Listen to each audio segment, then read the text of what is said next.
backup. Right now he's robotoing Terry Funk in a bionic elbow. Sends him right out of the ring.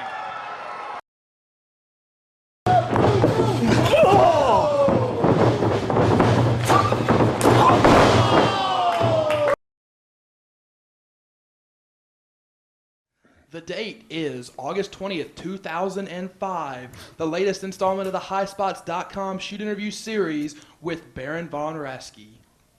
Here to tell us all that the people need to know. First question, tell us about your amateur background in Nebraska. Well, if you insist, I really hate to talk about myself, but okay, sure. Anyway, for those of you that aren't clear, I'm not Ben Affleck. I look like him, but I'm not Ben Affleck. So quit asking for Ben Affleck's autograph. I grew up in Nebraska, Omaha. I went to the University of Nebraska. When I was in high school, I was a state champion in amateur wrestling. I played football and wrestled at the University of Nebraska. I'm a Cornhusker through and through, still a big fan, even though the program's gone south. And I didn't mean that in a negative way, but there you are. Anyway, I was a Big 8 champion, and I went on and I won the national AAU title in Greco and in freestyle, and then I was on the Olympic team, but unfortunately I got injured and didn't quite make the trip to Tokyo back in 1964, before most of you were born. Tell us a little bit about that, qualifying for the Olympics, and then the injury that you sustained that kept you out of the 64 games. Well, in 64 I was at the top of my game, so to speak, and I beat everybody in the tournament. I won the right to go to the Olympics, but at the training camp, which was held in Annapolis, Maryland, at the Naval Academy, back when Roger Staubach was still the quarterback there at the Navy, I was wrestling with Bob Pickens, a guy that I'd beaten 5 times in my amateur career, and he applied an illegal hold and hyperextended my elbow. It swelled up like a big balloon, and I couldn't bend my arm. And the plane was going to leave for Tokyo in a couple of days, and they said, that's too bad. So back then they had the ABC Wide World of Sports, and they always showed the guy coming down the ski slope, and he fell down and crashed and boom, and it said the thrill of victory and the agony of defeat. Well, my feet really hurt. From there, what led to your decision to enter professional wrestling? Bad luck. Do tell. Details, more details. Oh, details.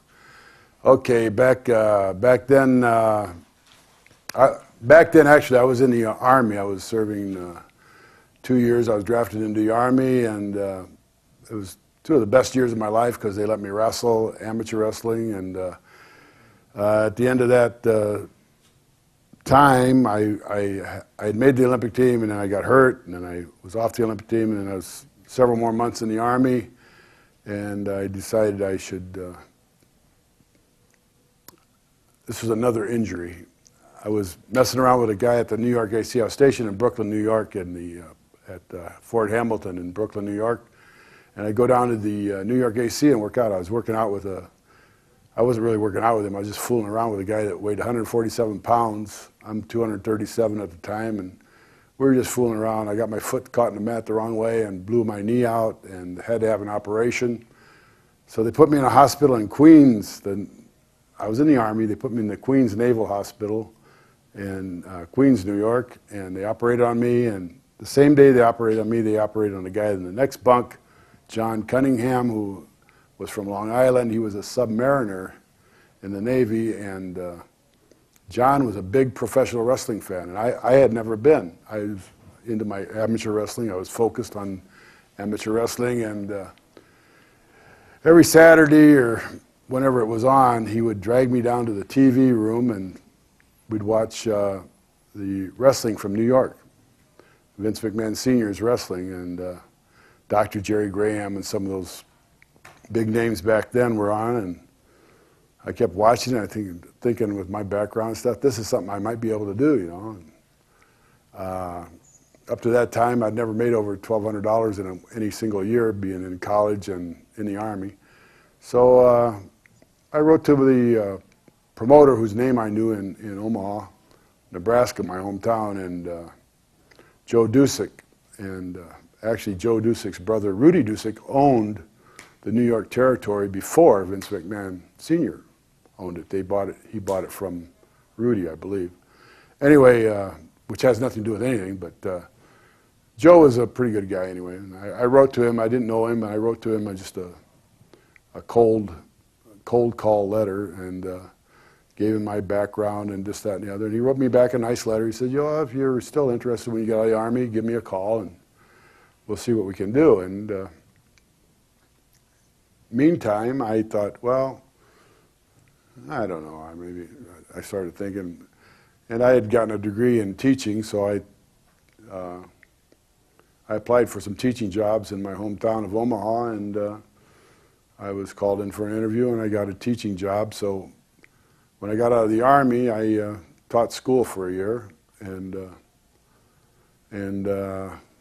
I still had the bug to try this professional wrestling. It was either that or a semi-pro football team. Anyway, I contacted Joe Dusick again, and he had me come down to a TV show. They had a TV show local TV show on Channel 7 in Omaha. And I went down, I met him, and I met, the first time I met him, and I met some of the wrestlers, and Vern Gagne happened to be there, and Vern Gagne took an interest and said if I wanted to try out or was serious about it, come up to Minnesota, and he would do what he could with me and see if I had what it took. So a few days or weeks later, whatever it was, I borrowed my little brother's car because I didn't own a car, and drove up to Minnesota. And after they let me sit for 3 or 4 weeks, they finally, I met up with Vern again, and I went to the wrestling office, met Wally, Carbo, and Bill Casisto, who were running the office. And finally, Vern had me come out to his farm, which was a place where he had trained wrestlers there before, and he eventually trained a lot of wrestlers later. Ricky Steamboat's one of those people, and Ken Batera is one of those people, and the Sheik from New York, whose name escapes me now because I'm an older guy. But anyway, Chris Taylor was one of those guys too. But it was just me and Vern at this time. This was before that, and back in 1966, and he was nice enough to start me in wrestling, and apparently I had some of the qualities he was looking for, and he gave me the job of setting up the ring and refereeing. So I did that for several months. And during that time, one of my duties was to set up the ring at the TV studio at the Calhoun Beach Hotel in Minneapolis. That's where they did their weekly television show, which they taped the show, and that was for the Minneapolis-St. Paul area, and then they bicycled it out to the various towns in the AWA, and that's how wrestling was promoted in that area. Which I didn't know at the time, but now I know. But anyway, during that period of time, I was still learning the business, so I would be stuck into this little control booth area, which was a dark room where all the TV cameras are, and the director, Al DeRusha, would push buttons and say, camera 1, camera 2, camera 1, camera 2, and he would get the best pictures, and he was very good at that. And they produced quite a good show. But sitting in this dark room way in the back, and in the hallway, which was lit, I could see this lit door out from where I sat, and the wrestlers would go from the dressing room, which was downstairs. They'd take an elevator up and go into the ring. And one week, after several weeks, this this bald head appeared in the doorway, and his ferocious face, and it says, "You'd make a good German." I was a young, naive guy. I didn't know what this was. I had never met this guy and didn't know who he was. And he went to the ring, and it was El Destructo. Boom, ba boom, ba boom, boom. Action everywhere, boom. Just fantastic. And off he went. I was just too afraid to even speak to the guy. So the next week, this particular person had been out of the territory for a while, but he'd come back. Okay, so the next week I did set up the ring. I went back in the control booth like I was supposed to, watch the wrestling, and this is how I was learning some of the wrestling plus the refereeing I was doing, this, that, and the other. But anyway, again, the bald head appeared in the dressing room, this fierce face. "You make a good German." That's all he said. Off the ring, more destruction, more mayhem. Super, super just fascinated me just watching this guy in the ring, because he just tore up the ring and got everybody excited. So after about 3 or 4 times, finally I got worked up the courage. He said, "You'd make a good German." I said, "Well, I am German." And he kind of laughed. He went to the ring and he did the same thing. Tore up the ring, boom, boom, boom, chairs flying, furniture, hair, blood, everything.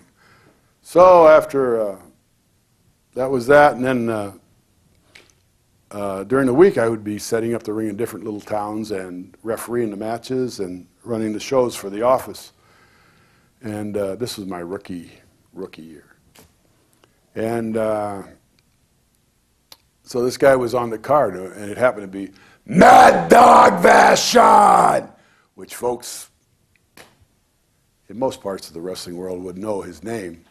And he's quite a character. And he's became a very, very good friend of mine. And he's him and I refereed his matches, and we got to talking in the dressing room. And back then I still had sidewalls. That was my due. I had a little bit of hair, and he said, "I'm going up to Montreal. I need a partner. You want to come?" I said, "Well, sure," because I didn't know any better. And so a few days later, I shaved the rest of my sidewalls, which took me about two and a half seconds. And I was a young guy, but I didn't have much hair. Anyway, and I just, during this interim, I had just gotten married to my wife, Bonnie, and who we now call Mrs. Claw, by the way. And my daughter's the Pinch. But anyway, we took off for Montreal. We loaded up our Mustang, filled it up with all of our belongings, 2 rubber tree plants and some clothes, and we headed up to Montreal, Canada. And I was so naive and dumb, I didn't realize that quite a bit of Canada, they speak only French. And Montreal is more metropolitan than that. They speak English and French, but it was quite an awakening for me, for this kid from Nebraska.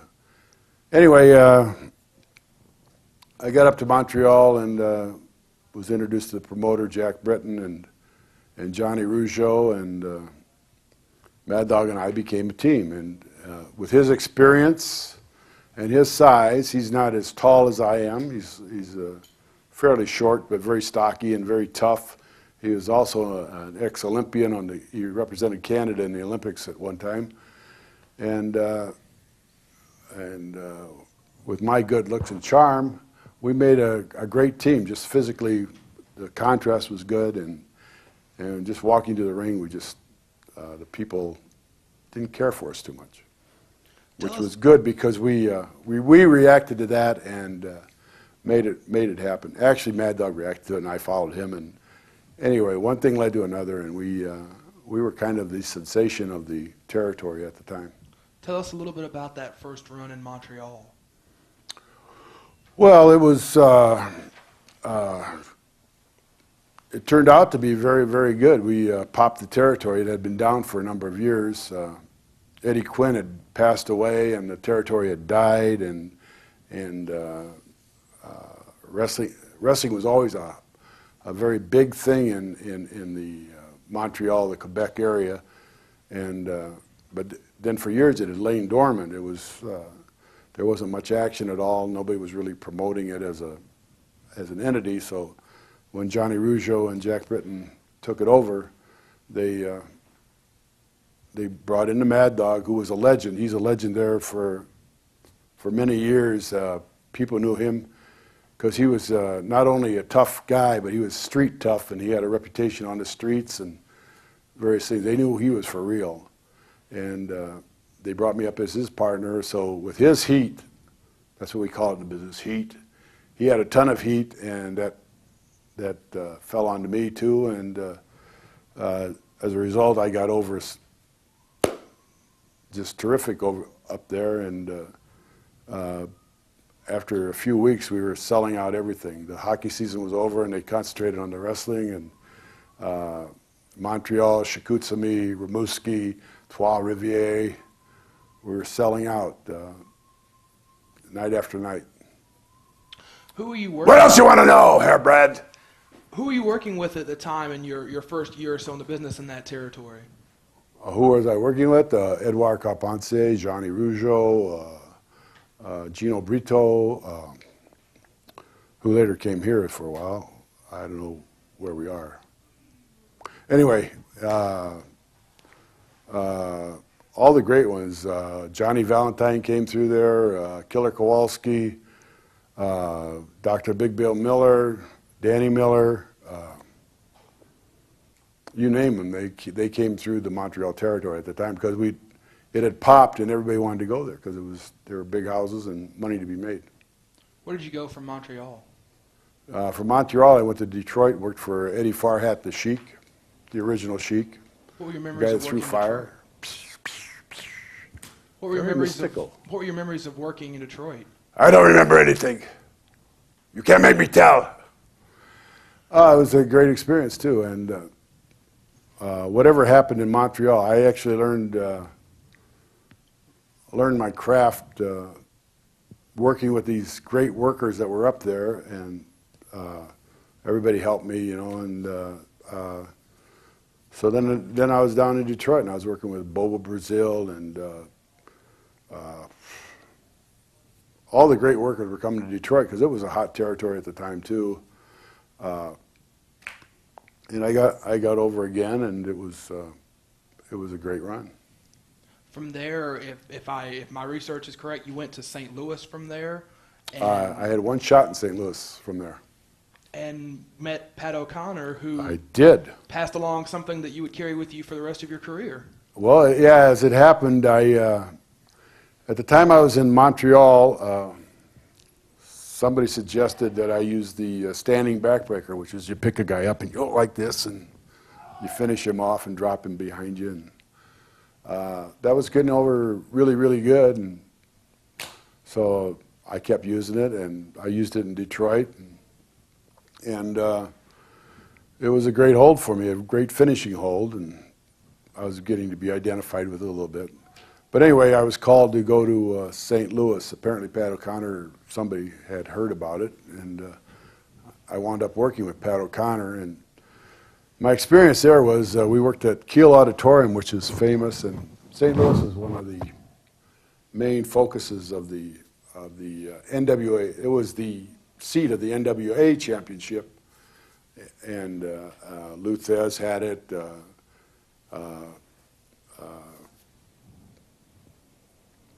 Pat O'Connor had it at one time. Dory Funk had it. Terry Funk had it. Jack Briscoe had it. Harley Races had it. Who's a big Canadian guy? Knitsky. Oh yeah, Gene Kaniski. He had it, and you know, it was a historic belt to have, and that was the office for that belt. And it went around most of the country, even into all the southern territories, the northern territories. It was everywhere.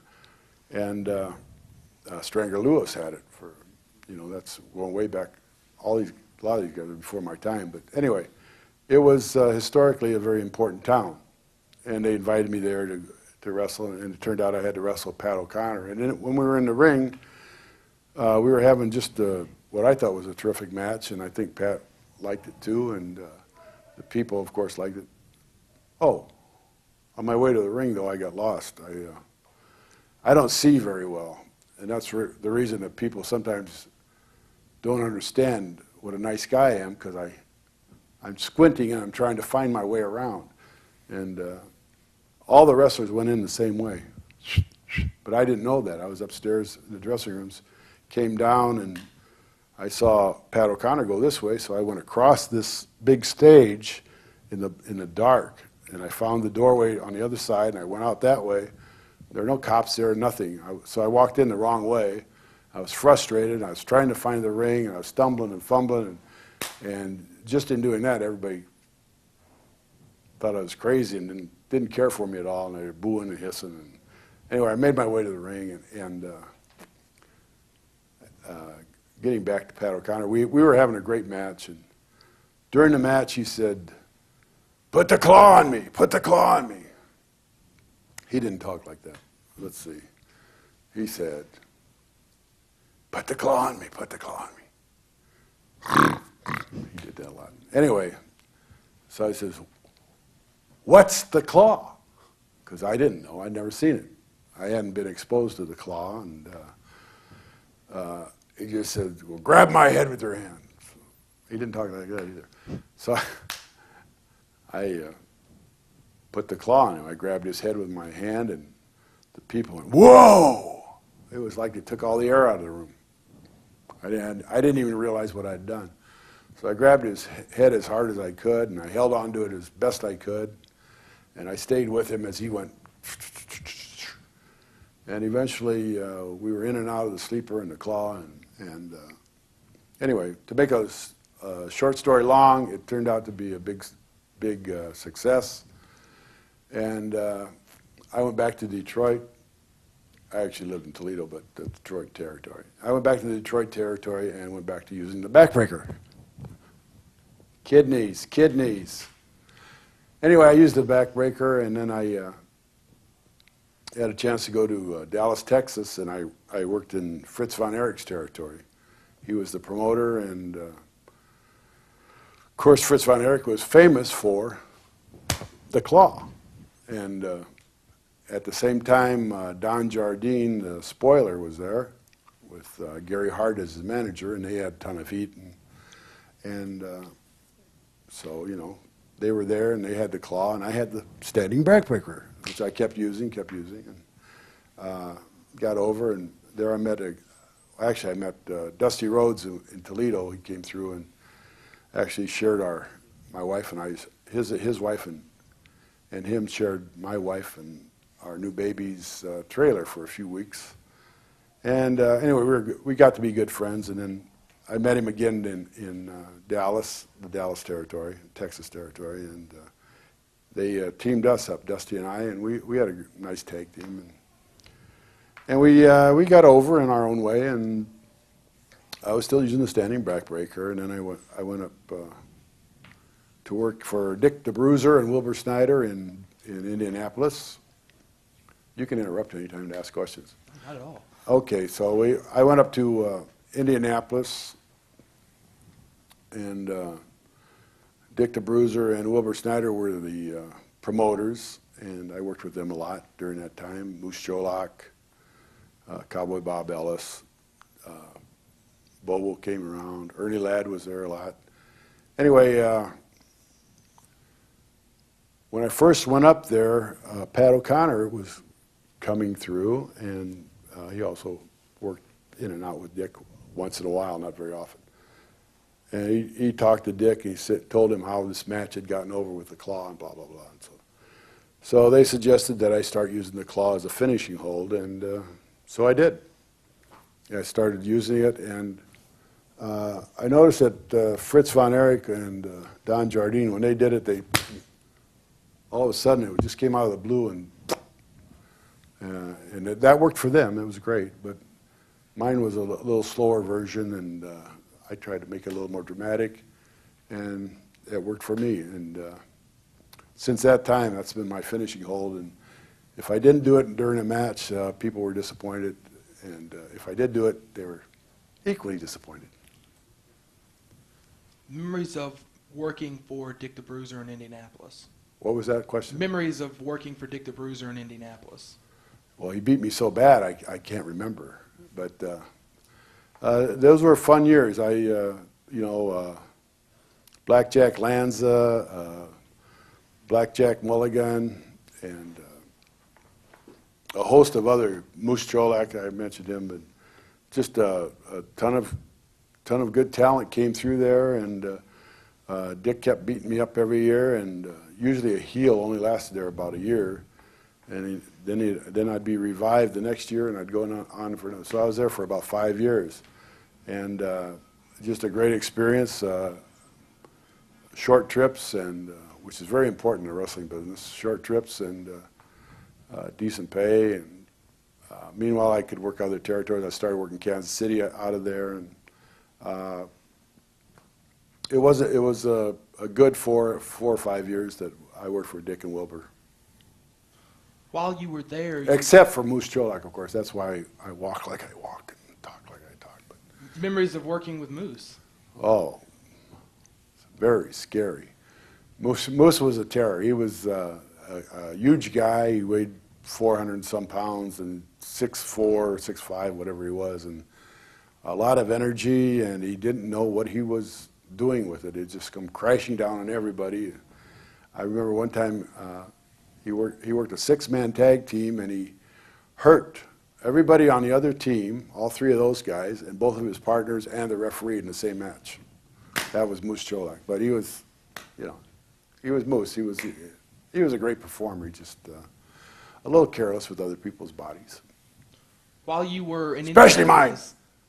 While you were in Indianapolis, you worked with a young Bobby Heenan when he was first starting out. What were your impressions of him when he was first starting out in the business? Oh, he was, from day one, the time I met him, he was great. He was just so good on the mic, and he could just talk and get a ton of heat. He's so witty and sharp, and he was my manager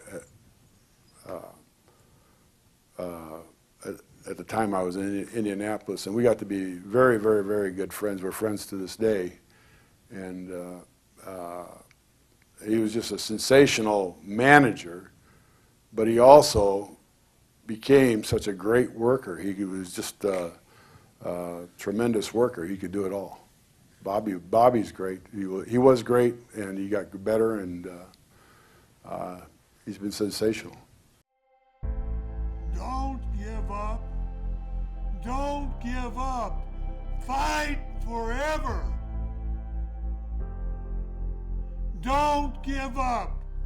Fight forever. Don't give up.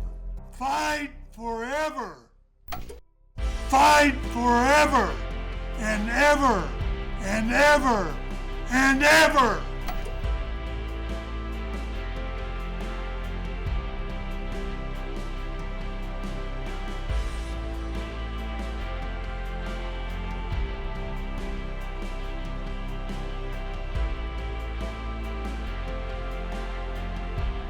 While you were in Indianapolis... Read the book, huh? I plan to. While you were in Indianapolis, you teamed with a man you would cross paths with later, Jimmy Valiant.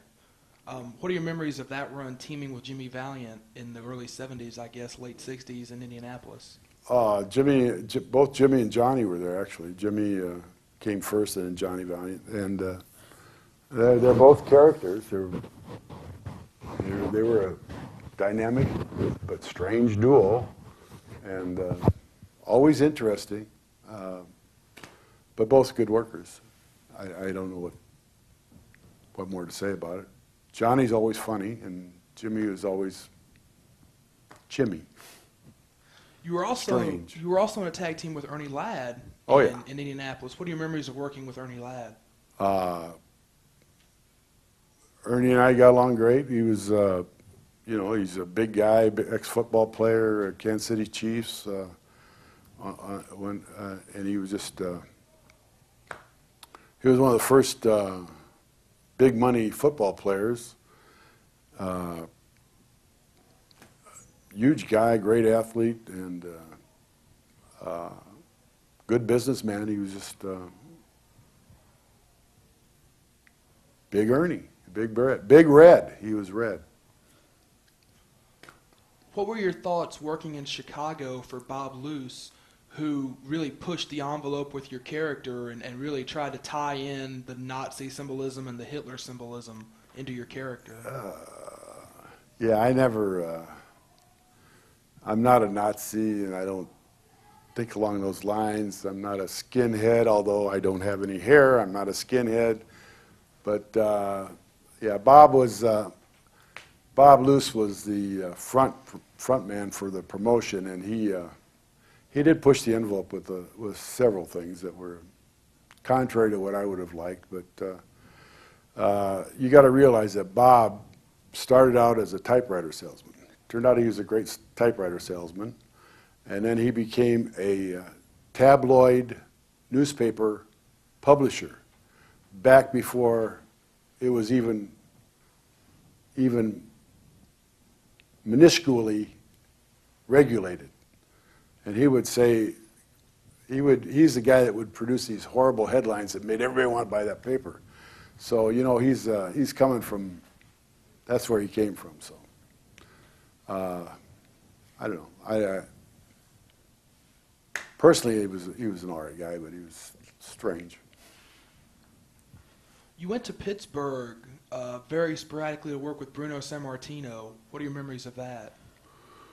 Oh, that's Bruno was, you know, he's always been a gentleman and always a great asset to the business. He's a big, strong guy and always performed well. And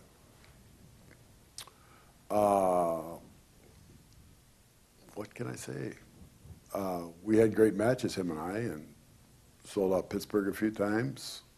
And later, when I was working for Vince McMahon Sr., we worked in the Garden together. He was always a gentleman and a great performer, good to work with. Right around this time, you made your first trip to Japan. What are your memories of the early tours in Japan, the first couple of times that you went and wrestling in Japan for the first time? Japan was, well, it was a new experience, a great experience, actually, because I was geared to go to Tokyo in 1964 on the Olympic team, and I didn't make it. So I got to go to Tokyo later as a professional wrestler, and it was very interesting. The culture and everything was very interesting. Back then, the economy wasn't quite what it was today, and things were a little more primitive. We had to travel in a little minibus most of the time, and you slept mostly in Japanese-style motels, which means you pulled the mattresses. You didn't, but the maids pulled the mattresses out of the closet, slept on the floor on a rice-filled mattress with a rice pillow, and one of the guys woke up kept hearing noises. He thought he was going crazy, and there was a mouse in his pillow. But things like that. It was a little primitive, you know. You didn't have the toilet facilities that you have here, and it was the water's good though, and the shower was always good, and the bath was always good. So it was a great experience. It was just learning a different culture, and you wrestled a little different style. It was a lot closer work than what we did here, but good. Do you remember any other Americans or top guys from here that would have been on those early tours with you? Oh, sure. Andre the Giant, you've heard of him, I think. Once or twice. Yeah, big guy. Andre the Giant, Don Leo Jonathan. I actually met a future partner of mine, Horst Hoffman there. He's from German guy. And, I was there with all of them, Dusty Rhodes and Dory Funk Jr. and Dick Murdoch, the Wild Man, great guy and good friend of mine, wonderful friend of mine. Any stories about Murdoch in Japan? I don't know. He was always fun, always wild and crazy. I can't remember anything specifically on short notice, but if I think about it, ask me tomorrow. You mentioned briefly that you met your partner in Japan and later took that back to the AWA where you had started out. What are your memories and just kind of talk us through how that came about going back to the AWA? Well, actually, I met Horst in Japan, and him and I got along real good. We used to walk from our hotel, which is quite away from the Ginza, and we'd walk all the way to the Ginza, and we'd spend the days together when we had days off, which weren't that many, but we got along really, really good, and I was interested in him because he was German, and I could practice my not so good German with him, and it got a little better, but we just hit it off. We were good friends, and then he went back to Germany, and I went back to the States, and I was still working for Bruiser then, I think. And eventually I went to Minneapolis, and meanwhile, I think it was the 72 Olympics. Vern Gagne had gone to the 72 Olympics, and that's where he met Ken Patera and Chris Taylor and brought them into the business. But he also met Horst Hoffman, who was a big name over there in pro wrestling.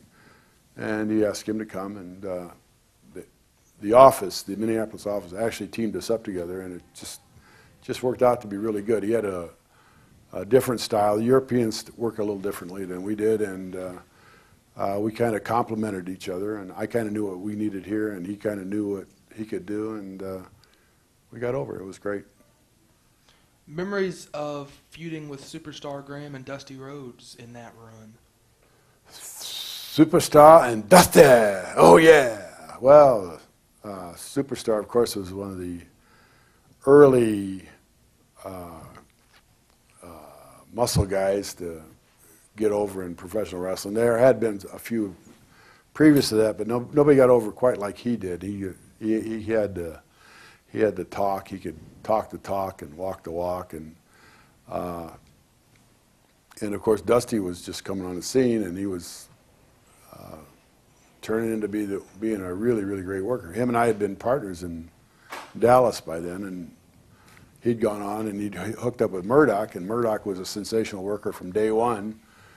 And when they hooked him up with Superstar, we had some great contests. How did it feel to be back in the AWA right around that time, and how did Vern take to you, someone that had trained there and then gone and become more seasoned and then came back?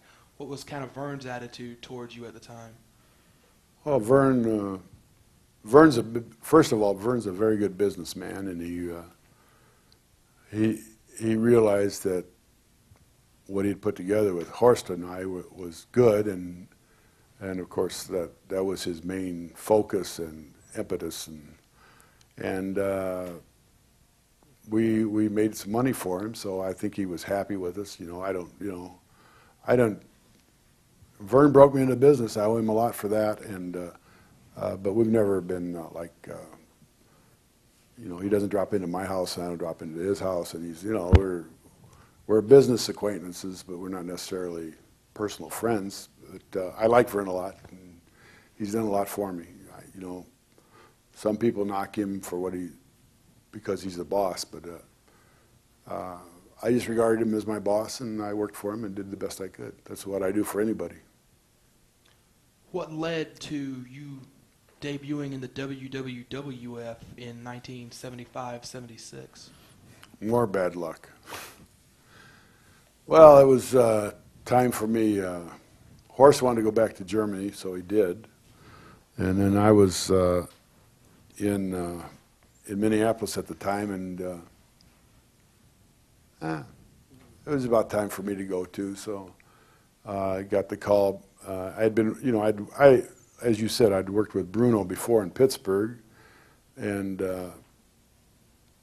actually I think I called him. I'm not sure, but one thing led to another, and they said that they wanted me to come to New York. So I wound up going there thinking it would be a good opportunity, and it worked out so-so. What led to you going from there, making your debut in the Mid-Atlantic area against Giant Baba? Well, that was, unbeknownst to me, I was working in New York, and apparently somebody from Baba's office or Mid-Atlantic, well, I think it was Dory Funk Jr., to tell you the truth. Dory Funk Jr., I think he was responsible. I'm not sure. I got called by Vince McMahon Sr. to come down, and he asked me if I wanted to go to Greensboro, North Carolina. I said, sure. He says, I said, sure, you know. He said, they want you to work with Giant Baba. I said, okay, you know, I don't care.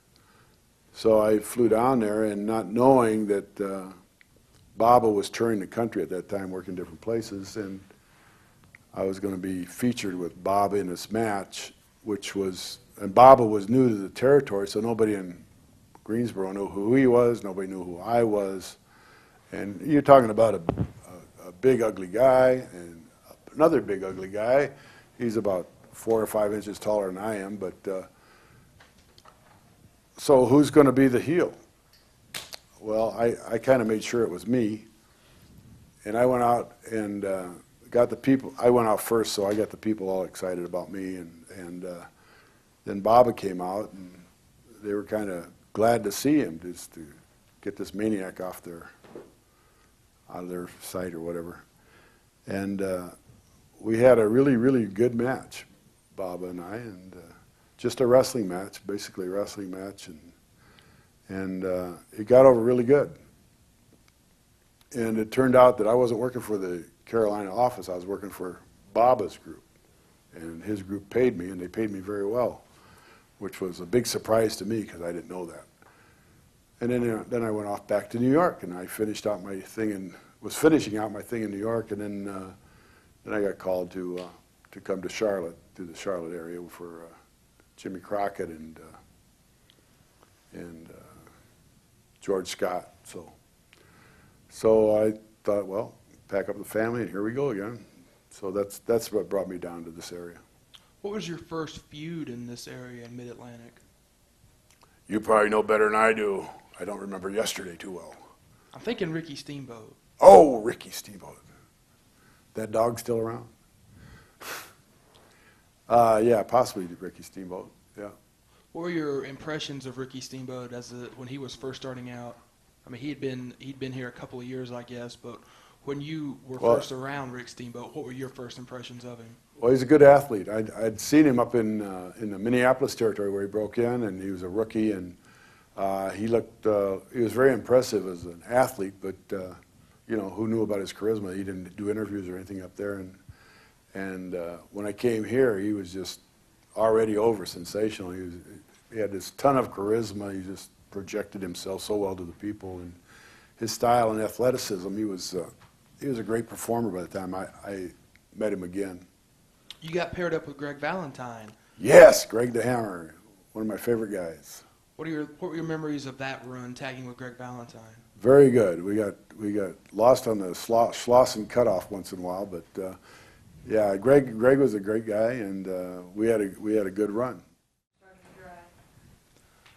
Memories of teaming with Greg Valentine against Paul Orndorff and Jimmy Snuka. Well, they came into the territory, and they were sensational. Jimmy Snuka could fly and jump, and Paul Orndorff has this tremendous physical presence and good athlete. But at the time, he wasn't seasoned, whereas Jimmy Snuka was a seasoned veteran, and he knew what he was doing. And Paul was following him. Kind of like Mad Dog and I when I went with him up to New York. And we could tell that, but in the ring it was good, but Jimmy Snuka, he would climb the top to the top corner after a certain situation, and he'd slam us, or Paul Orndorff would drop kick us, and one of us would get up, and Snuka would be up on that top rope, and he'd fly across the ring. And I mean, he was flying probably 15 feet, 10, 12 feet, whatever it was, way up high, and he'd go, whoa. And at the time, he was weighing about 250, 60 pounds. He was pretty big when he came into the territory. And whoa, down you'd go, and boom, you'd hit the mat. And, you know, the first 2 or 3 weeks, you know, Greg was catching him a lot. And Greg said, I can't do it, I can't do it. So then I had to catch him the rest of the time, and it got to be quite a scary thing to see Jimmy coming. What circumstances led from you teaming with Greg Valentine to you teaming with Paul Jones? Oh, just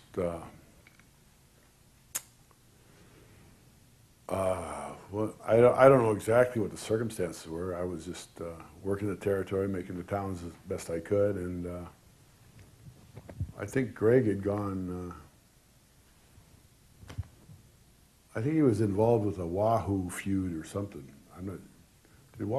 Did he break Would that have Wahoo's been leg? I broke Wahoo's leg? Yeah, he broke Wahoo's leg, and he went off with that tangent. And I was kind of, just spinning my wheels, doing, whatever I did with other people. And then Paul Jones had was kind of drifting too, and somebody. I'd gone to Japan, and I came back, and the next thing I knew, they said, "We want you to team up with Paul." And I'd seen Paul around, this, that, and the other, and actually worked against him several times. And okay, why not? And it was one of those physical things too. It was he had a style, and I had a style, and he looks a certain way, and I look a certain way, and it was like one of those magical moments. It just kind of worked out really well, and I think we made a really good team. What were your impressions of Ricky Steamboat and Jay Youngblood as a team? They were sensational. Everybody loved them. They were great. They could fly around the ring. They could do a lot of things athletically, and Paul and I could slap them around. It was great. When you and Paul Jones split the team, was that your first real experience working babyface? I believe it was. Yes. What was that like? Something a new sort of persona, a new thing to try. Well, I didn't change, but it was just a timing thing. I just changed my timing, and I let my inner self come out. What led you to Georgia from Mid-Atlantic? It was about time for me to leave, I guess, and I thought I'd give it.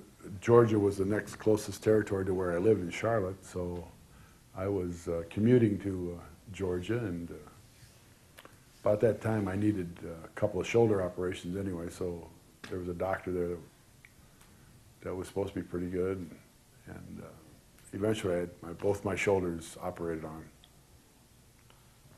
So that's kind of the motivation, Any good stories from living in Charlotte when that territory was kind of on the rise? It hadn't really peaked yet like it would later on, but any like memories of living in Charlotte and being just kind of in this area? Oh, just in Charlotte? Yeah. Charlotte was, you're talking about Charlotte now? Yes, sir. Charlotte was hot when I was here. I mean, it was hot before I got here, and it got even hotter after I was here. So it was always just kept building and building. Building and building and building, and then it was hot when I left. I mean, you had guys like Flair and Wahoo, and before that Valiant, Valentine, and everybody that was here was just sensational, and they were drawing big houses and making tons of money. So. Did you meet Flair here, or had you met him in Minnesota when he was No, at Burns camp? Actually, I missed. Actually, he was at that camp too. I didn't mention his name before. Yeah, actually, I had one of his first matches in Minneapolis just before he left. What did you think of him at that time, just starting out? He was adequate, which was good, for a rookie. He was good, and by the time I got, 2 or 3 years later when I came down here, he was just great. He was Ric Flair. He'd gotten, from being a muscle. He had trimmed down a lot. He had trimmed down quite a bit, from being a bulky muscle guy down to what he became as a worker, and smooth and just an excellent worker. He had improved a lot, and he was very good. Plus, he'd gotten the long bleached hair and the attitude and the whole thing, and it worked for him great. Was there anyone else along those same lines that you saw come through Vern's camp in Minnesota and were really kind of impressed with early on? Well, Steamboat and Chris Taylor was Chris Taylor, but Ken Patera turned out to be a great worker. Khosrow Vaziri, the Sheik of New York. He never quite got up to snuff as far as work, but he drew a lot of money. He was so a character. What are you gonna say? Yeah, good character. Right guy at the right time. They produced a lot of great workers. When you started out, Vern didn't so much have a camp, it was kind of just you, so there was no one else that would have started out. You know, you always hear about Flair and Patera and Steamboat kind of being in the same class. Well, they were they were a group that was in a camp, and he had brought Billy Robinson over from England, and Robinson put him through the paces, and so they had a real tough time, probably more so than I did. But back then I was in great shape, so it wouldn't probably bother me too much. But before he had that camp, Vern had broken in different people at different times, but it was always just one guy at a time. You know, 1 year this guy and 1 year this guy. And I was one of the lucky ones that did it one-on-one with Vern. You think it was tougher in the camps? I have no idea. I mean, they didn't make it like easy for me. I had to run and do calisthenics and do all that. But I had been doing it all my life, so it wasn't, you know, I wasn't going to barf because somebody made me do a few push-ups. In the early 80s, you got the chance to wrestle in Germany and in Austria. What was it like for you as the Baron to wrestle in Germany? It was great. For some reason, they didn't like me at all. I can't imagine why. I don't know why. Here I am, a native son. They were intimidated by your good looks, is Yeah. exactly what it was. Exactly. See, now you're catching on, Brad. I like that. I went over there, and of course, I was Baron von Raschke, and they assumed that I was a pretender to the throne, I think. They didn't think I was, you know, they kind of thought I was from the United States and was not really one of them. And we played up to that, and they didn't like me a lot, so it got over good. Were you apprehensive to be in Germany doing the Baron, or was it just another experience? It was just not, to me, it was just another experience. I was doing what I love to do, and working that's what you do. You adapt to different things, and when you're in Japan, you have to work a certain way. When you're in Germany, you have to work. And sometimes some of the guys, they go to these places and they can't adapt, and they get a little lost. I mean, they're great workers and things here, but sometimes some of them, you know, don't catch on. What was the style like in Germany at the time, comparable to how it would be in the United States? Well, they like more wrestling holds, like amateur wrestling holds and things like that. It's built on that, and I guess closer work. I say that, but it's not. That's not quite it. But it's just a different style. Plus, they wrestle in rounds, 3-minute rounds, or is it 5 minutes? 5-minute rounds, and then you're supposed to stop and then start up again. And if you're smart, you don't stop, though. You keep going. But how did you adapt to the round system? I was smart. I kept going, and people didn't like me, so promoters kept asking me back, so it must have worked. From there, you found yourself back in the AWA in, I guess, the early 80s. How had, if at all, how had the territory changed from when you first broke in, when you had been there before, to what it was like in the early 80s? Well, it had gotten bigger, actually. It had expanded to, before it was like Chicago, Minneapolis, Winnipeg, Omaha, Denver. And then when I went back, it was all those towns plus Salt Lake City, and eventually I went to Frisco, and it had just gotten bigger, and there was more travel, so it was a bigger territory. Had Vern changed in your impression of him, or was he pretty much the same? No, he's still a good businessman. I mean, I don't see that he had changed at all. He was the way he was from the first that I'd met him. How involved was Greg Gagne behind the scenes at this point in, I guess, early 80s when you first got back? Well, Greg was Vern's, he was at that camp too, by the way. Him and Jim Brunzell. The High Flyers. Yeah, and both Greg and Jim were good workers. They turned out to be real good workers. Greg didn't have the physical appearance that a lot of workers need, but he was, of course, part of the promotion, so he did it quite well. But he was in the office. He was helping them book and do things, you know. He was doing what promoter sons do. What were your memories of tag teaming with the Crusher? The Crusher! I had a lot of fun with Crush. He was a good partner and a good friend. And, he's real sick right now, so. But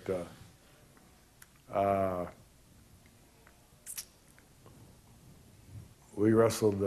We had a run with the Road Warriors back when they first came into the territory, and they were all juiced up and weren't selling and running over people. And Crusher was having a real problem with them, but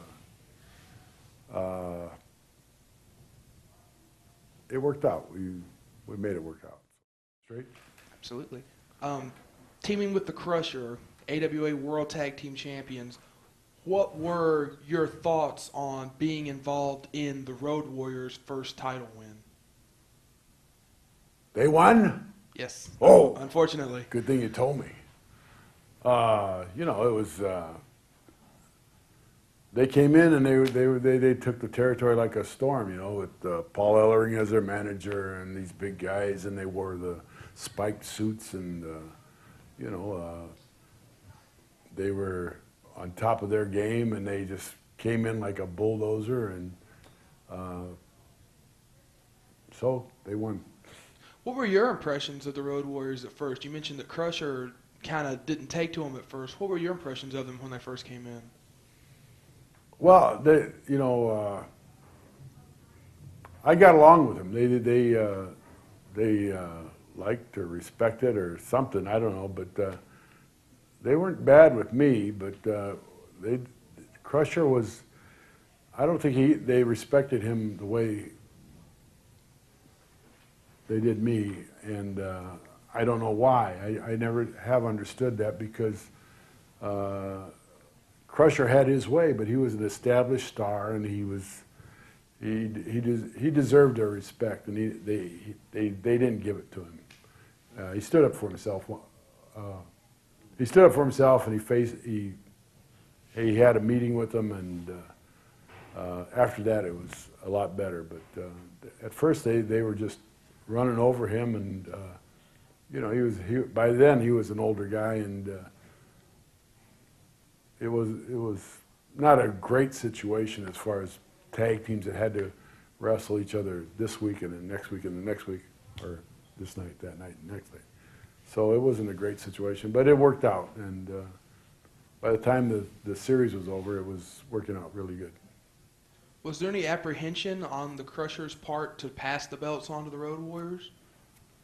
Oh, I don't think so. You know, I've never been real possessive of belts myself. You know, to me it's a pain to carry them in my bag.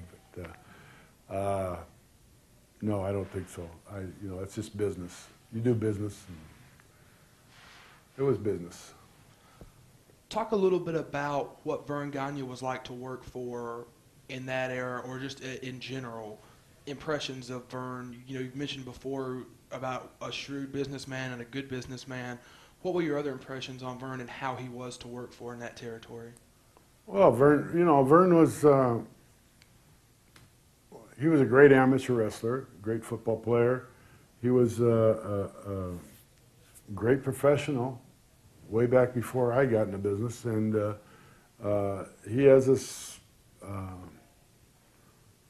he has a very competitive personality. He's very competitive, and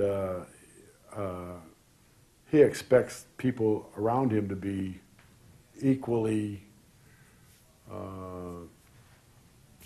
trying to do the best they can, you know. And so I guess what I'm trying to say is he has kind of high standards.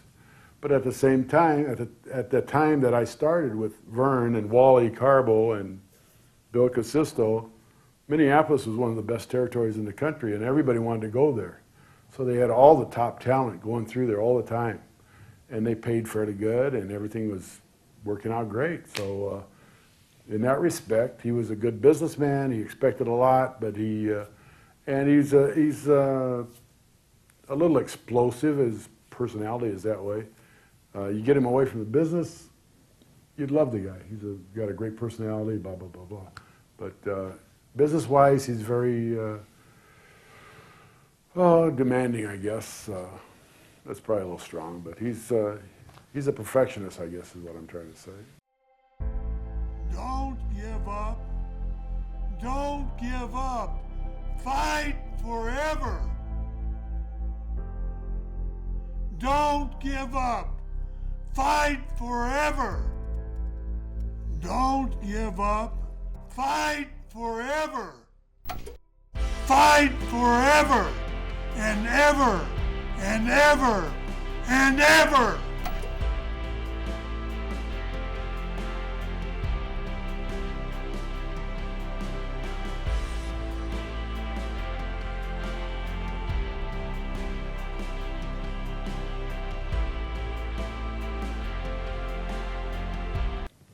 So you either adapt to that or you go someplace else. What were your thoughts or impressions on Wally Carbo? I love Wally. He's one of the funniest men in the world, and when I was in the Army, we used to work out at West Point. They'd have the all-Army team up there working out, and then we'd wrestle various tournaments and stuff. And every spring they would have the New York Yankees and the New York Mets come up and play the cadets. And so we'd be in the same dressing room, although at the time I was too shy to talk to any of these people. But Yogi Berra, Casey Stengel, and those people would be in the same dressing room. And you know Yogi Berra. Yeah. All the sayings he has, and you know Casey Stengel, Stengelese, and you know, they would say these ridiculous things that everybody would have to go, what did he say? You know, and Wally Carbo was the same way. He could mix up words and say things, and he was just, but a very shrewd businessman, a very funny guy, and just a good guy. Just kind of, I loved Wally. Everybody liked Wally. What was the attitude like, morale like, in the AWA locker room around 84, 85 when Vince McMahon was really starting to grow his business and try to take it national? What was the attitude of the boys like in the AWA locker room around that time? Well, the guys on steroids were really, really uptight because they didn't know exactly when Vince would call. So they could hardly wait till Vince called. Hulk said, please call me, please call me.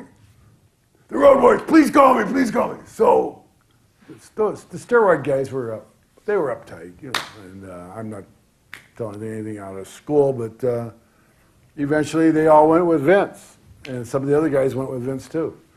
And of course, Bobby Heenan never took a steroid in his life, so that's a plus. But anyway, they were just anxious to go to be with Vince because he had apparently sold him this bill of goods, and you know, it worked out for him. So more power to him. But at the time, Hulk left, and Road Warriors left. Everybody left, and then that particular year, the AWA had the best year it ever had, money-wise. And so, you know, what can I say? Dressing rooms are dressing rooms, you know. You get guys that are taking stuff and doing stuff that some of us don't do and don't understand, but, you know, one day they come in, hey, how you doing? Good guy, hey. Next night, yeah. You can't even talk to the guy, you know, so that made it tough. I don't think it was the dressing room. I don't think it was the guys themselves, but their things they were doing was changing their personalities a little bit. That made it tough. But I think it made it tough. You know, I went to New York after that too, and that wasn't a fun place, dressing room either. Trust me. Vince McMahon Jr. fed you good at those TV deals, but the dressing room wasn't the best place to be. You know, I was there one night when the Rougeaus beat up the British Bulldogs and busted the guy's teeth out. And Dynamite Kid wrote about that in his book. did he? I don't know. I didn't read his book, but I was there that night. And guy came down. I'm kidding. Well, you know, he was Jacques' son, Jacques Senior's son, and Jacques Senior had been a pretty good boxer in his day. So, what do you expect? But anyway. Prior to when you were there in '88, which we'll get In the AWA, nobody got in a fight anyway. Go ahead. In prior to when you were there in '88, which we'll get to in a little bit, had you ever had any discussions with New York when in the '80s when Vince was starting to expand and he was pulling guys like Heenan and Hogan? Had you crossed paths at all? No, no. I had worked for Vince Senior, and I'd met Junior at the time, and you know, What were your impressions of Junior then, when you met him, I guess in the '70s when he was announcer, when he was just starting out? Oh, he was, you know, I didn't really pay too much attention to him. We would go do TV in Philly, and then, what was the other town? Well, the second town we did TV in, and Vince would always take the guys out for a meal, and we'd sit around a table, and Vince Jr. would be there, and he was just Vince's son. You know, he was not that important to me, I guess, is what I'm trying to say. And I didn't pay that much attention to him. I knew who he was, and he probably knew who I was, and that was it. You know, he could interview me, and I'd do whatever I did. And what were your impressions of Hogan early on when he was in the AWA? Just another guy. I don't know. He's a big guy, and did you think not really a good worker. Did you think he would go on to be the draw that he would become? I never thought about it, but yeah, he came to the AWA to be a heel, and he you know, he just couldn't. He didn't have the experience or the wherewithal to be a heel, so he was failing miserable. They brought in Johnny Valiant to be his manager, and even with a manager, he couldn't get over as a heel. And so out of desperation, they turned him to a babyface, and they'd give him 2 or 3 guys to beat on TV. And, you know, I mean, if you get a push like that, you got to eventually get over, regardless of who you are. So he did. He got over, and he's more power to him. He's made a lot more money than I ever did. What led to you coming back to the Carolinas for Jim Crockett in '86 to fill in for Crusher Khrushchev when Khrushchev went down with the knee injury? How did you get mixed in with the Koloffs in that run? Well, I'd taken a year off to watch my son play football, and being desperate for cash, I needed to go to work. So I called my old friend Dusty Rhodes, who was booking the Carolinas at the time, and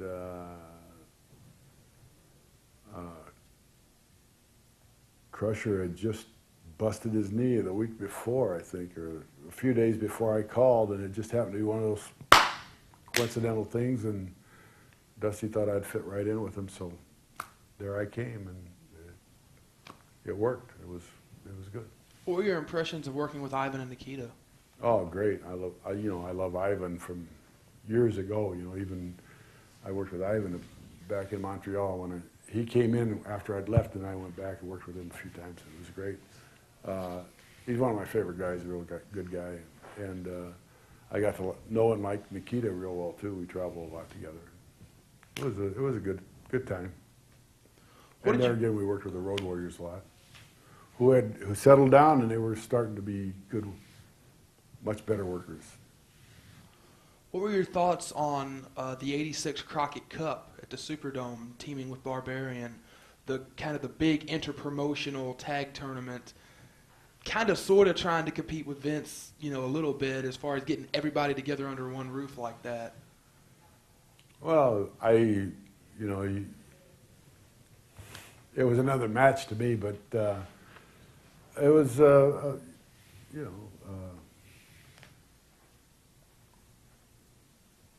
it was just one of those things that it was a big match. It was exciting at the time, but I got a payday. That's about it. I really don't have any big emotional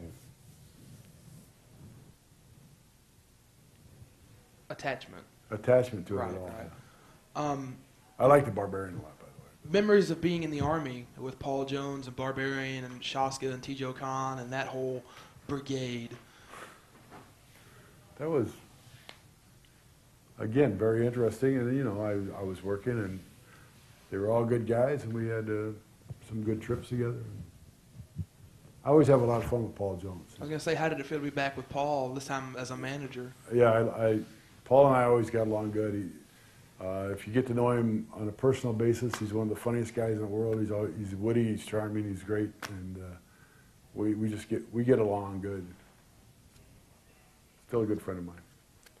Memories of, I guess, Paul Jones's program that he's most known for here in the Carolinas was the long feud with Jimmy Valiant. What were your memories of the Army feuding with Jimmy Valiant in the 80s, through the Great American Bashes and all that? All exciting, good, fun things. Jimmy was there, and he has his little hip hop talk, and Paul was doing his best to get him run out of the territory, I guess. I don't know. What led to you in the WWF finally in 1988 managing Warlord and Barbarian? What were the circumstances that got you there and as a manager instead of a wrestler? Well, they called me and they told me to come in, and of course I'd been over as the Baron von Raschke almost all of my career. When I was Jimmy Raschke from Nebraska, nobody cared. When I became the Baron, people started to care, and they got bigger and bigger. So, I had like 25, 4, 3 years, whatever it was, in the business as Baron von Raschke, and the Claw was pretty much most of that experience. And they came in and they brought me in. They had a different idea. They had me wear a different kind of robe, and they had me paint my face, and which I thought was kind of comical anyway, but I thought it was comical when the Road Warriors did it, but it got over for them. Anyway, it was just, and they were telling me what to say and different things. It was just Bobby Heenan, years ago, he had some difficulty with Larry Heineme, which you would know as one of the Andersons. Which one is he? Lars? Huh? You'd have to be. Yeah, Lars Anderson. And we'd be riding in the car together, Bobby and I, going down the road. And he said, Baron, I'd like to become a promoter. I said, really? Why? Well, if I was a promoter, I'd like to have my territory, and I'd call Lars Anderson, have him fly in, and then I'd fire him. So I think that's what Vince McMahon, he must have had that same conversation with somebody else. So he flew me in just to fire me. I don't know. I went in there 2 or 3 times, and then he let me go without telling me I was fired, which was kind of, I didn't appreciate it, so I kept bugging him and calling. Finally, he had the wherewithal to answer the phone and let me know that my services were no longer necessary. But he didn't have the courage to come up to me man to man and say, we don't need you anymore. So there you go. Why do you think the run was so short in WWE? Oh, they had a different idea, I guess. They wanted to or it was just the the towers. Baron, What was it? the Powers of Pain. Barbarian and was it Kaczynski? Warlord. Yeah, Warlord. They wanted them. Did they change them to babies or what? they came in as babies and were going to be kind of the road warrior type thing in New Yeah, York, and then yeah. it didn't really They started work. painting their faces, and they wanted me to paint my face. And yeah, it just wasn't. Wasn't a It fit. wasn't me doing what I do. You know, Vince does that. He gives everybody their characters, and you know, he reads comic books or whatever he does. And you know, back when I was starting the business, you met a guy like Mad Dog. He was Mad Dog. You met Crusher. He was Crusher. You met the Moose. He was the Moose. You know, it was these were guys that were coming from it. That was their character coming from inside. And when I was a Baron, you know, that's probably really me. When you went back to the AWA, the territory was really kind of on its last legs in like 88, 89, 90. What were your impressions of being there towards the end of the territory? Well, it was sad, you know. You could see it going down, down, down, and nobody seemed to know what to do, and they kept trying to compete with the WWF on their terms rather than doing what they did best, which was wrestling, and they tried to make it too much show business. You know, everybody had to have a song to be introduced, you know, rock and roll, and everybody had to have a rock and roll song to be introduced. They started introducing the guys before they got to the ring. It was the whole TV production thing, but they did it every night like the WWF does, WWF. And it was, they were copying rather than doing what they should have done, which was stick to their guns and do what they did best. But the AWA was the only one that did it. Crockett did it too, and a lot of them did it. You may have just answered this, but kind of sum up in your words, why do you think the AWA went under? Well, I think they were trying to play catch up, or thought they were. They were trying to do things that they're trying to emulate what McMahon Jr. had started, and they either didn't have the expertise or they didn't spend the kind of money that he did in getting the right people, you know, in production. I don't know exactly. I was never in that end of the business. I was always a worker. They were the promoters and the producers, and I just went out and did the best I could do in the ring and with the information I had. And that was it. What were your thoughts on the Team Challenge series that the AWA ran, where the whole roster was split into the 3 teams? You were captain of one. Hey, Brad, you know I don't think about this stuff that much. I just show up.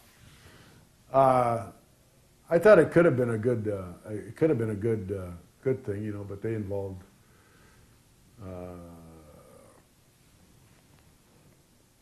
They started off. It was a good concept. They just got away from the concept a little bit, and it got to be that they were featuring some lesser talents where they could have featured some better talents. So. Hey, but who knows? You know, you try things and sometimes they work, sometimes they don't. Do you think Vern was out of touch with the scene of wrestling in the 80s and where wrestling was headed? Well, the proof is in the pudding. The WW, what is it called? E. Yes. And they're still in business, and Vern isn't. So, what can I say? Any recollections as far as what the morale and the atmosphere was like as the AWA was going under? Did the boys pretty much know that the territory was on its last legs, or? Well, the talent wasn't coming in that had been there, and it was.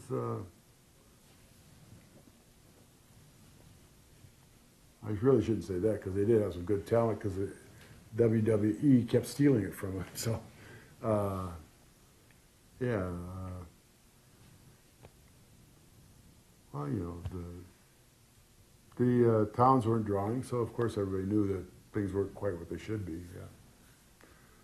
The WWE was running the same towns. They were buying TVs, and Vern was persisting in running his shows, and and not paying the TVs.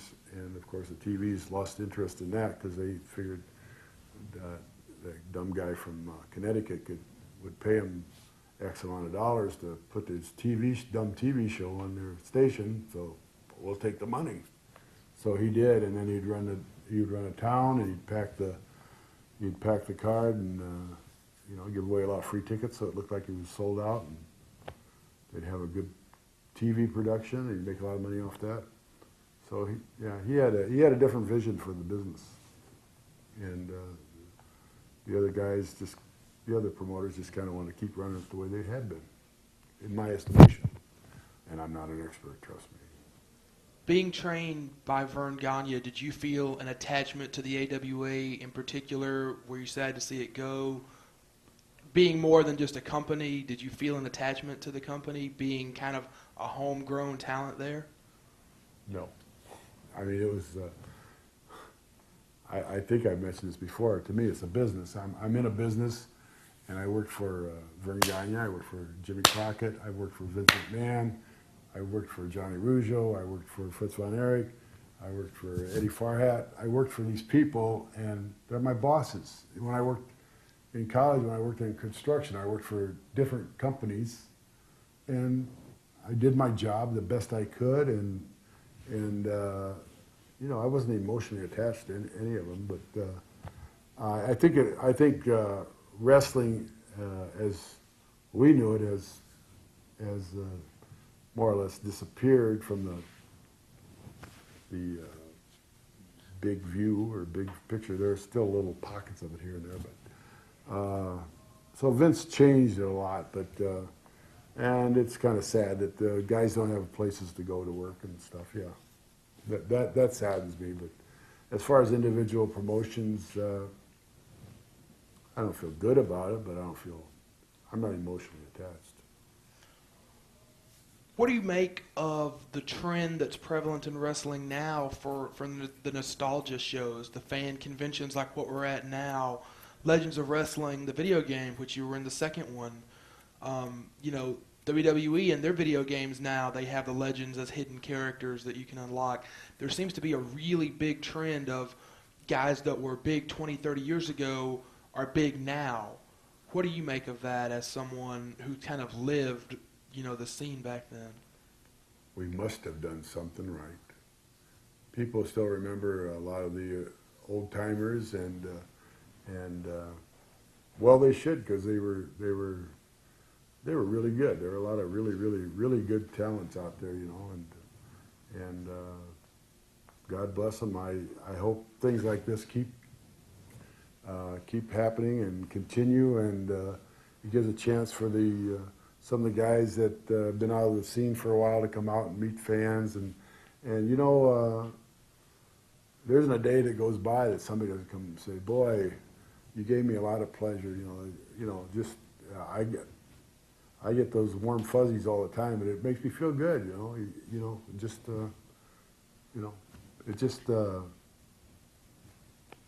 It's a good thing, I think. Tell us about what the Baron's been doing in life after wrestling. You've been out of the business for a number of years now. What are you up to now? Well, for a number of years, my wife and I, Mrs. Claw, and myself, moved from the Minneapolis area up to northern Minnesota, and we ran a gift and souvenir shop. And that was a lot of fun, very cold. You get out of Minneapolis, it gets cold up north. But then we wanted to be closer to our children who live in Minneapolis, St. Paul area, and one lives in Minneapolis, one lives in St. Paul. So we decided to move closer to them, and so we sold that. We moved south, and I was also substitute teaching in school. And when we moved, I stopped substituting, and we've been just kicking back and making a few appearances here and there. Any instances or stories of kids recognizing you, or being recognized as Baron von Raschke in your teaching experiences? Oh yeah, especially when I went back into teaching shortly after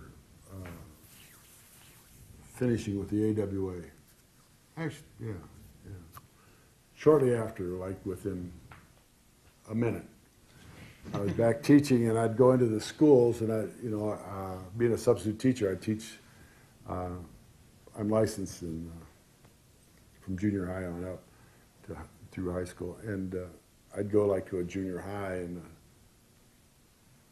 the first day, the kids would see me, and they go, "Oh!" in the hallways and in my classroom, and they would. Boy, and then I would be signing autographs all day, and and everybody was just, they were in total shock and awe, and because of the TV exposure and this, that, and the other. So then after a few weeks, I was just Mr. Raschke, just like any other teacher, and they were doing what they were doing, and I was, you kids, you will learn and you will like it, and that is all the people need to know. And they still wouldn't pay attention. But anyway, so 5 or 6 years down the road, I would go to these same or different schools, and I'd be there, and the first couple of times I'd be there, a new school year I'm talking about, and I'd go in there, and first day or two, I'd introduce myself, and blah, blah, blah. And 3 or 4 days later, my dad remembers you. My mom remembers you, and they would go back and say, this big guy with funny ears was my teacher, and then they'd say his name is Raschke, and then the parents would say, you mean the wrestler? And the kid, I don't know. And then, and then they'd come back to me, and they'd find out that I was a wrestler, and so then I'd get that whole thing again of signing autographs for the dad, of course, or the mom, and signing autographs for about 2 or 3 weeks. Then back to being old Mr. Raschke, one of the teachers, So. But that's how it kind of went up and down. Yeah, I still get recognized, but now it's secondary. What if anything, is your impression the state of the business today? You come across as someone very much removed from wrestling now. What do you feel about the state of the business today? Well, I think I answered that before. I think it's too bad that some of the young guys coming up, there are a lot of guys that still have the desire to break into the business and be in the business, and they just don't have places to work, But now again, I say that, but now again, there are some places to work. They're finding that some of that old stuff does still draw crowds at certain times and certain places, and if it's done right. And I've been to some of these cards, and some of these unknowns who may never get known because they don't have TV exposure are doing a really good job. They're really, really pretty good. You made a very rare appearance at a show last year. You made an appearance at Ring of Honor when they were in, I believe, Wisconsin. And did a little spot there. What were your impressions of that group? Did you stay and catch any of the show, or just kind of in and out? Yeah, I watched the whole show, and their guys were pretty good. They did really good work, I thought. I was impressed by the professionalism of that group. Bobby the Brain Heenan, in his first book, had a quote on Baron von Raschke. Lies, all lies! He's the best worker in the world because he made people mad, yet he does not have one mean bone in his body. What is your thought on that? I fooled Bobby again. I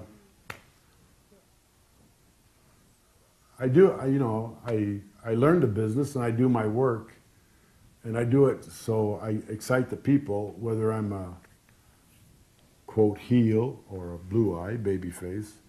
And I do it, if I'm a heel, I do it a certain way. If I'm a babyface, I do it a certain way. All it is changing the timing a little bit of what I do and when I do it. So it's a business, and I'm not mad at the guy I'm in the ring with. I'm not mad at anybody. I'm not mad at anybody. I'm just doing what I'm supposed to do, and I'm doing it to the best of my ability. And it gives me a chance for the inner me to come out and express myself.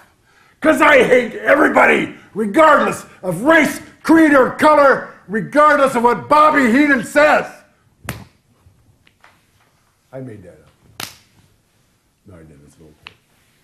Any favorite road stories, the camaraderie among the boys, anything in your travels that stands out, or good ribs that you were a part of or saw? I didn't rib people, and most people didn't rib me, so. But I've seen them and I've heard of them, and there are a lot of great stories out there. So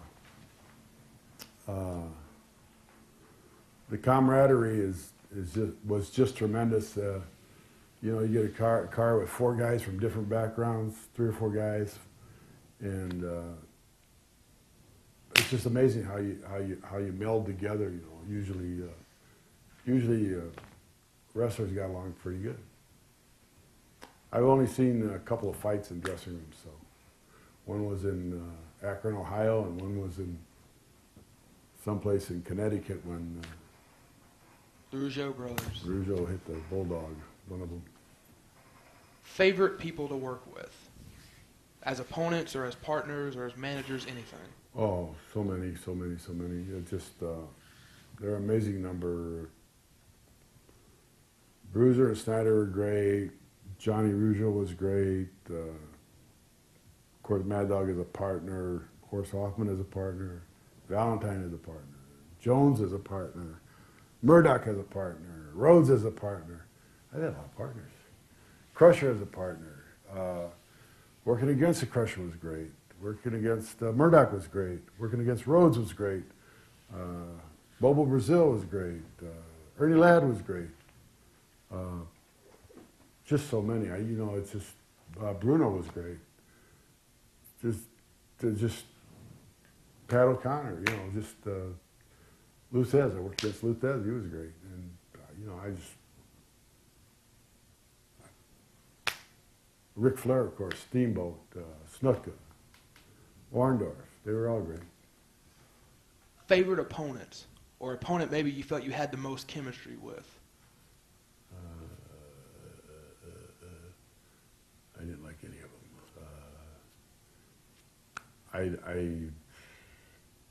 That would be really too hard to pick out. It's just, there are so many great ones. If I picked out one, then all the others would be mad. Pat O'Connor comes to mind, but him and I always had a symbiote. Oh, Johnny Weaver. I mean, guys like that. I don't know.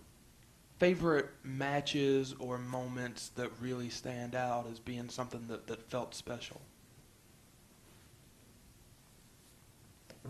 Dory Funk Jr. in St. Louis for the title. That was a great match. In my estimation. What he says, I don't know. In closing, I guess just a little word association. I'll say a name and just the first couple of words that come to your mind. Vern Gagne. Good businessman. Wally Carbo. Funny guy. Dick the Bruiser. Rugged guy. Crusher.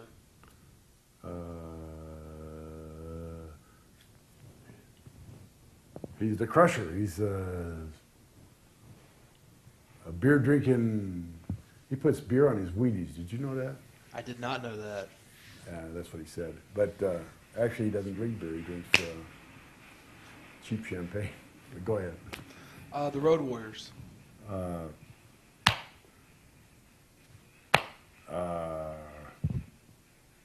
great team. Vince Sr.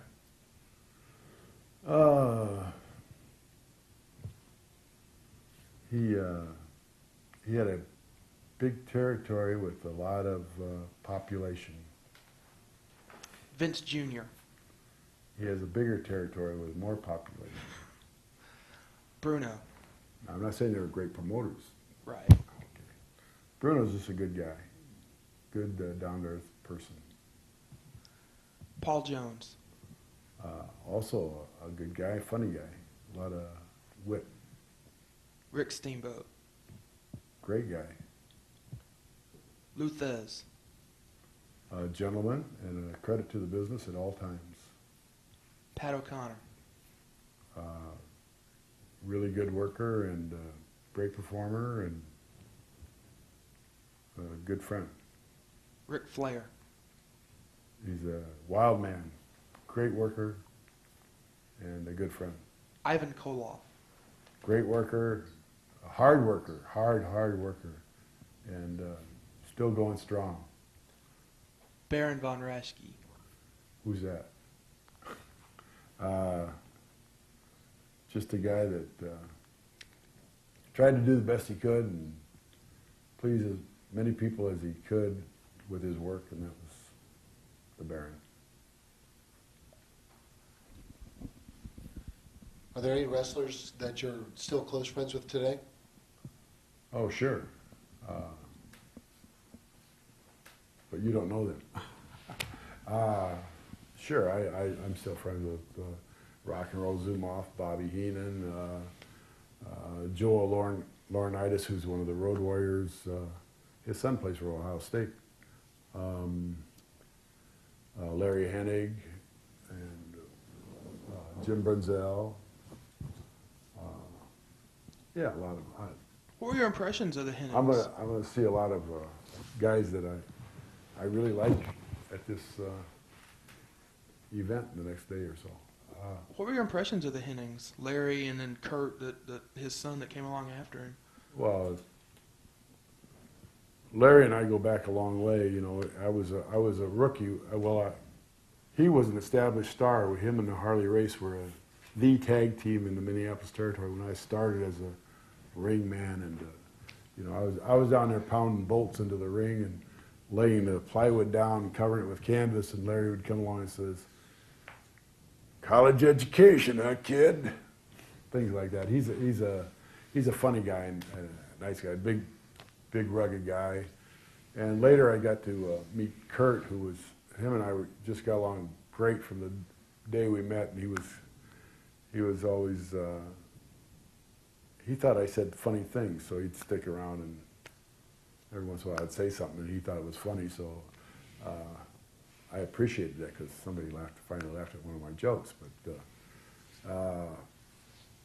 and Kurt turned out to be just a tremendous worker, good guy, good family man, great worker, and you know, they're all good people. I know Larry and his wife Irene and Kurt, and it's just a tragic loss of what happened to Kurt. Any parting thoughts, closing words for your fans watching this at home, people that have watched you work over the years? Well, I hope you enjoyed this, me making a fool of myself, and that is all. Don't give up. Don't give up. Fight forever. Don't give up. Fight forever. Don't give up. Fight forever. Fight forever and ever and ever and ever.